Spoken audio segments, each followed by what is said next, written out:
containment of China has won out over America's willingness to compete with China. So says Douglas Paal, Distinguished Fellow from the Carnegie Endowment for International Peace.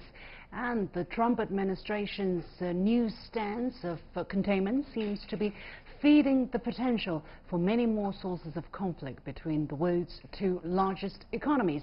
And this Cold War mentality, Paal warns, may be, quote, the beginning of something much worse. To what degree does the U.S. stance reflect a lack of American confidence in its ability to compete with China head-to-head? If the trade war has empowered hardliners on both sides, where do we go from here?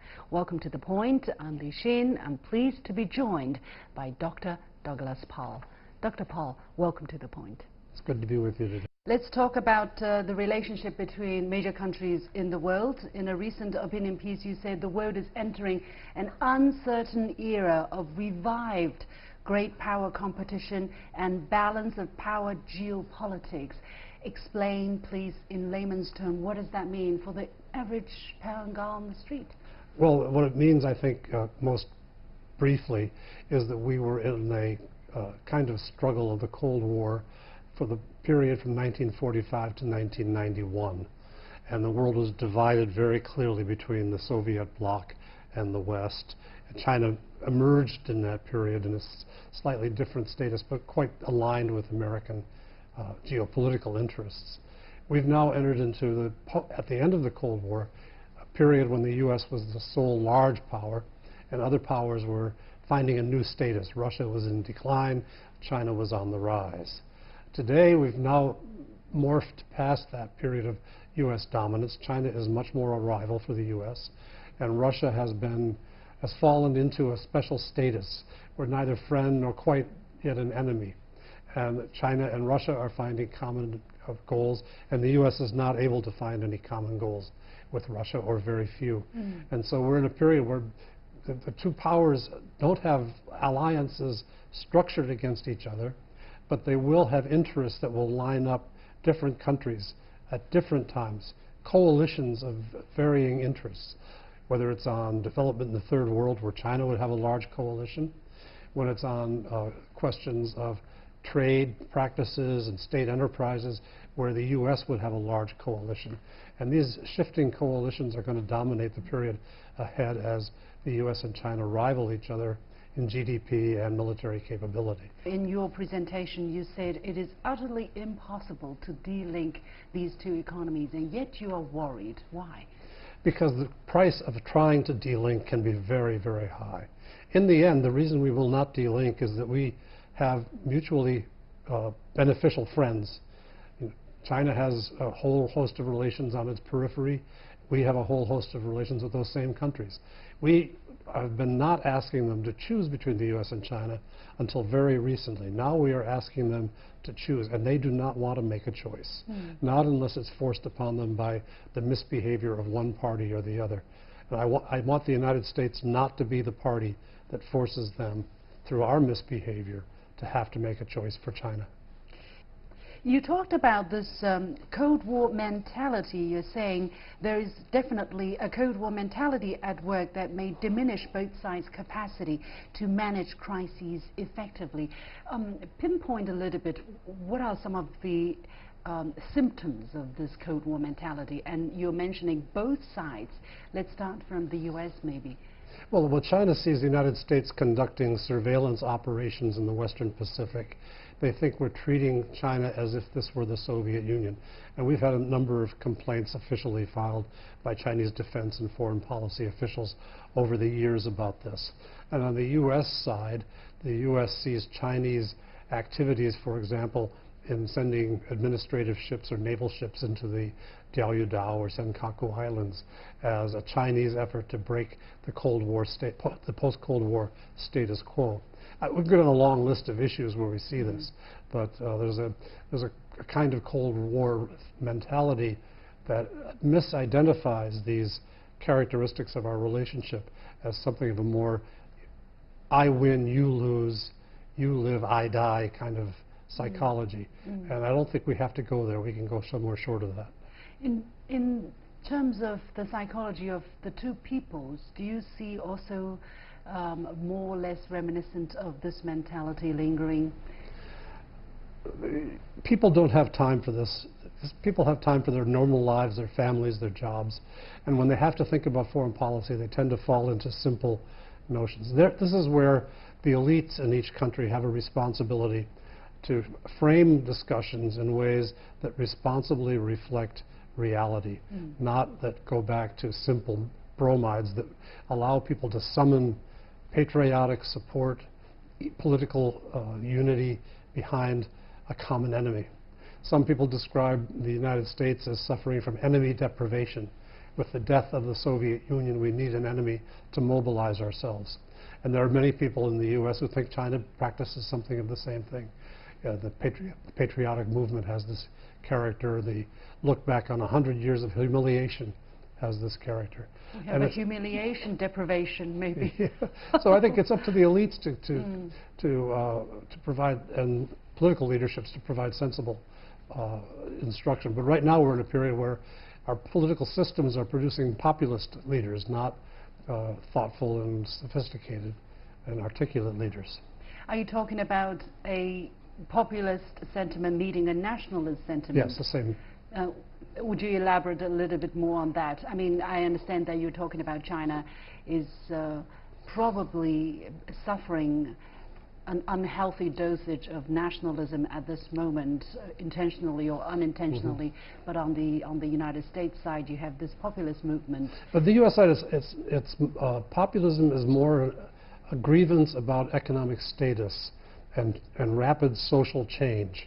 The decline of the middle class relative to others, the rise of minorities in the U.S., the promise of the middle class having disappeared over the horizon in terms of pensions and medical care.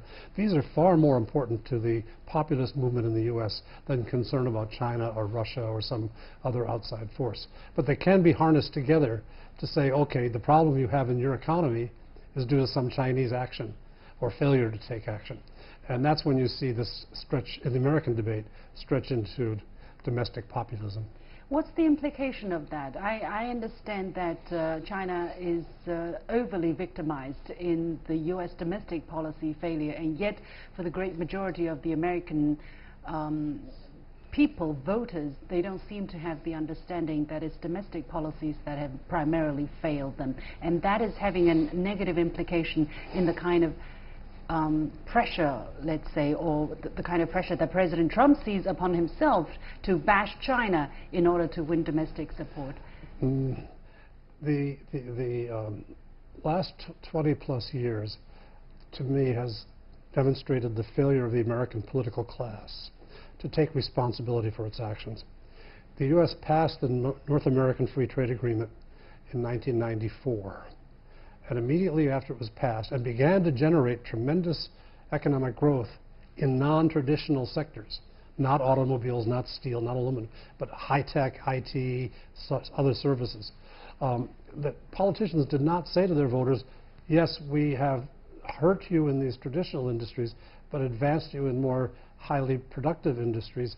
Therefore, we want to help you transition from the blue-collar workers in dying factories to high-tech industries in an advanced economy sectors. And the politicians went out and campaigned against the bill they voted for instead. So this was a failure, a short-term thinking.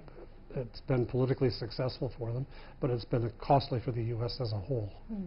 Now, during this recent meeting between Chinese President Xi Jinping and U.S. President Donald Trump, China brought forward or reiterated China's description of the relationship between China and the United States being based on 协调合作和稳定, meaning coordination, cooperation and stability. What do you think of the three words that China has put forward? There's nothing wrong with what they put forward, and we have our own expressions for similar concepts. For President Trump, his political game right now is disruption, not smooth execution. He's continuously running against his predecessors or his rivals. So he wants to show himself as doing things utterly different from the others. I don't know whether the words matter, Xi Jinping's words matter to Trump. I hope they do. But he certainly is looking for a more conflictual approach. But he wants the outcome that's implied in the words of Xi Jinping, which is a shared beneficial outcome.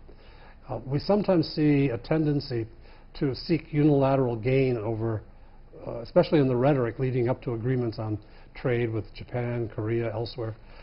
Trump is saying it's winner take all. But the deals he does are not winner take all. They are much more in line with President Xi Jinping's words. So you have to distinguish between the political rhetoric, which has its own purpose, and the outcomes, which are what we hope we can get to.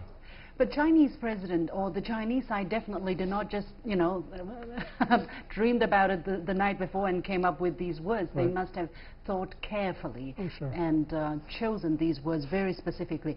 So what do you make of the kind of vision China has for the relationship between China and the United States as embodied in these three words: coordination, cooperation, and stability? Well, those words are completely unexceptional, and they're unfortunately widely disbelieved in the U.S.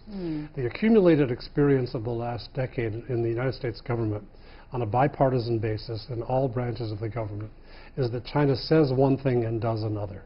And so in the South China Sea, China said it would not militarize the newly formed islands, and yet we've seen military facilities placed on them.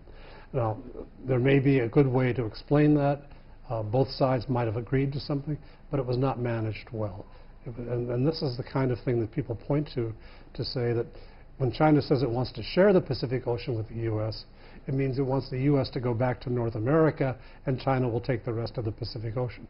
Well, that's not what China says, but that's what many people assert. And if you look at the national security strategy or the national defense strategy or the Indo-Pacific strategy of the U.S., that's the argument they're making there. It's not well based in fact, but it is widely articulated. It's a perception of China's record of keeping its promise. But do you think there are, I understand you can't force people to believe, to think about you in a certain way, but in this process of trying to understand each other's intentions, China can do definitely better, but what can be done on the other side as well? What can be done on the Chinese side, if you were to give any advice? Because it is also in China's interest that its words are taken seriously, that it also seemed to be keeping promise. It probably didn't do as much as it should have, but I think the prejudice also is a very big part of it. Well, I mean, when you take recent events, the turbulence in Hong Kong over the extradition ordinance that was debated in the Legislative Council, it produced in the U.S. a sense that China was violating the one country, two systems approach. And more importantly for China, it produced a strong sense in Taiwan that the one country, two systems approach should be publicly repudiated. This has had the, I'm sure, unintended effect of greatly strengthening the re-election chances of Tsai Ing-wen as the leading authority in Taiwan. So I think there are outcomes that are driven by short-term concerns in one place that have a not beneficial effect elsewhere. And we're seeing it in some other areas I could mention. What would be your advice then? How China can do better? Because, for instance, in terms of Taiwan, it is really a red line, right? It's one of the core interests of China, and China needs to stand its ground. Well, the most beneficial things that have been done by China with respect to managing the potential crisis between the U.S. and China, or Taiwan and China, is for Xi Jinping to talk directly to Donald Trump. I've seen how direct conversations on this subject have introduced constraints on American behavior, which are being pressed from below to do much more by junior officials in the U.S. government and by some in Taiwan. To maintain the framework that's kept the peace requires constant attention by the leaders. Thank you so much, Dr. Douglas Paal, Distinguished Fellow with the Carnegie Endowment for International Peace. Thank you. It's been a pleasure. Thank you.